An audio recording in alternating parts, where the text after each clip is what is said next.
नमस्कार, मैं अतुल भारद्वाज सुनो सीखो और आगे बढ़ो चैनल के माध्यम से आप लोगों के सामने। अभी कुछ दिन पहले मेरे ऑफिस में एक दो सेल्समैन आए और आपस में ऐसे ही डिस्कस कर रहे थे कि यार हम लोग सामने वाले के पास गए, जगह डीलर, मेरे पास 3-4 कंपनी का काम भी है और 2-3 प्रकार के बिजनेस भी करता हूँ। तो मेरे से बोलने लगे कि सर वो हमको ऑर्डर ही नहीं दे रहा। मैंने कहा ऑर्डर क्यों नहीं दे रहा? तो बोलते हैं कि सर, वो बोलते हैं कि यार आप लोग मार्केटिंग वाले हो, आप लोग मार्केटिंग वाले झूठ बोल के ऑर्डर ले जाते हो। कभी बोल देते हो कि रेट बढ़ रहा है, कभी बोलते हो कि मार्केट के अंदर कमी है, माल नहीं आ रहा, माल शॉर्टेज है, कभी कुछ करके। मैंने कहा हकीकत तो है यार, ये तुम लोग झूठ तो बोलते हो लगता है। बोलते नहीं सर, हम लोग झूठ कहाँ बोलते। मैंने कहा ठीक है, अपन ये मानते हैं कि झूठ नहीं बोलते। मैंने कहा पर उसका एक तरीका भी होता है मार्केटिंग के अंदर। कई बार होता है ऑर्डर लेने के लिए थोड़ा सा अपन को सामने वाले को घुमाना पड़ता है, पर उसका तरीका एक अलग होता है।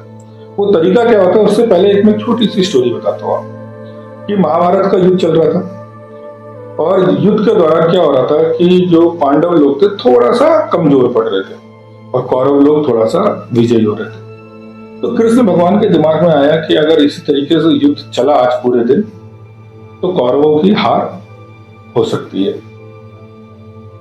तो कृष्ण भगवान गए भीम के पास और भीम से बोलते हैं, तुम ना कस कस के चिल्लाने लगो कि अश्वत्थामा मारा गया। तो बगल में युधिष्ठिर खड़े थे। युधिष्ठिर तो बोल सकते हैं न्याय के देवता बोल सकते हैं, जो कभी झूठ नहीं बोलते थे, हमेशा सच की मार्ग पे चलते थे। उन्होंने बोला कि ये तो गलत है। तो कृष्ण भगवान ने बोला कि नहीं, कुछ गलत नहीं है, भीम को बोलने दो।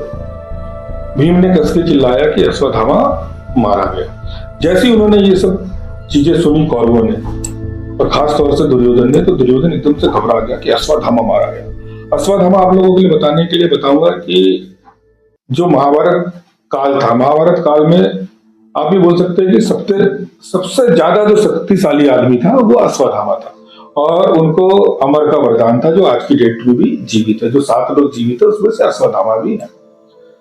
तो भीष्म पितामह के दिमाग में भी आया कि अश्वत्थामा को तो कोई मार नहीं सकता, और उनके दिमाग में एक ही बात आई कि अगर भीम बोल रहा है तो इसका मतलब है कि वो चीज गलत नहीं हो सकती। और जैसे ही उन्होंने देखा कि कृष्ण भगवान ने क्या ये भीष्म पितामह और ये सब लोग थोड़े से कमजोर पड़ रहे, तो इन्होंने अपनी युद्ध नीति चेंज करी और काफी तेज से उन्होंने युद्ध करना चालू कर दिया।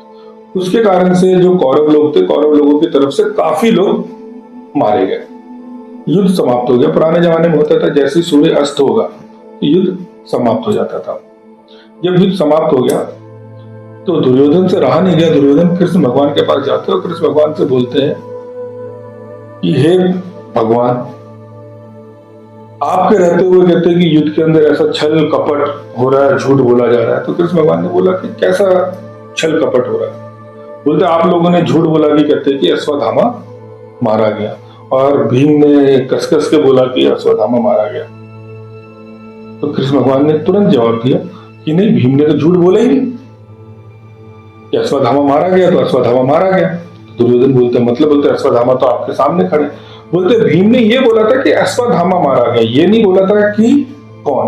बोलते आपकी जो सेना में आप जाके देखिए कि एक हाथी है, उस हाथी का नाम अश्वत्थामा है और अर्जुन ने अश्वत्थामा को मार दिया। तो भीम तो उस बात को लेके खुश हो रहा था कि अर्जुन ने अश्वत्थामा को मार दिया।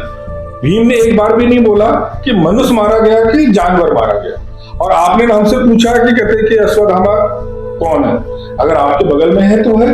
तो उसी तरीके से मार्केटिंग के अंदर भी अगर अपन को झूठ बोलना होता है, ऑर्डर लेना होता है, तो अश्वत्थामा वाली जो कहावत होती है उस प्रकार से कि मतलब कल को अगर आपको अपनी बात को सच साबित करना होता है, आप अपनी बात को सच साबित कर सके।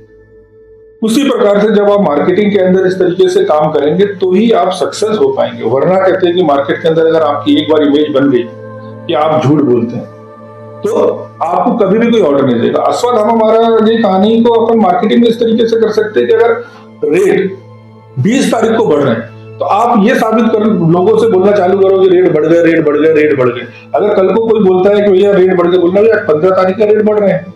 तो अगर 16 तारीख को बोलता भैया रेट नहीं बढ़े, तो आप बोलना कि भैया हम तो ये बोल रहे रेट बढ़ रहे हैं 20 तारीख से बढ़ रहे हैं। पर आपके पास लेटर भी होना चाहिए, अपनी बात को प्रूफ करने के लिए भी सारी चीजें होनी चाहिए।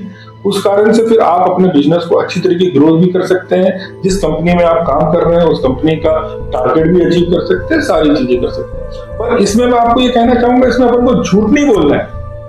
बस जो आपकी कंपनी की स्कीम्स आई हैं, आपकी कंपनी के जो टारगेट आए, उसको सामने वाले डीलर या दुकानदारों के सामने पेश करने का आपके पास एक तरीका होना चाहिए।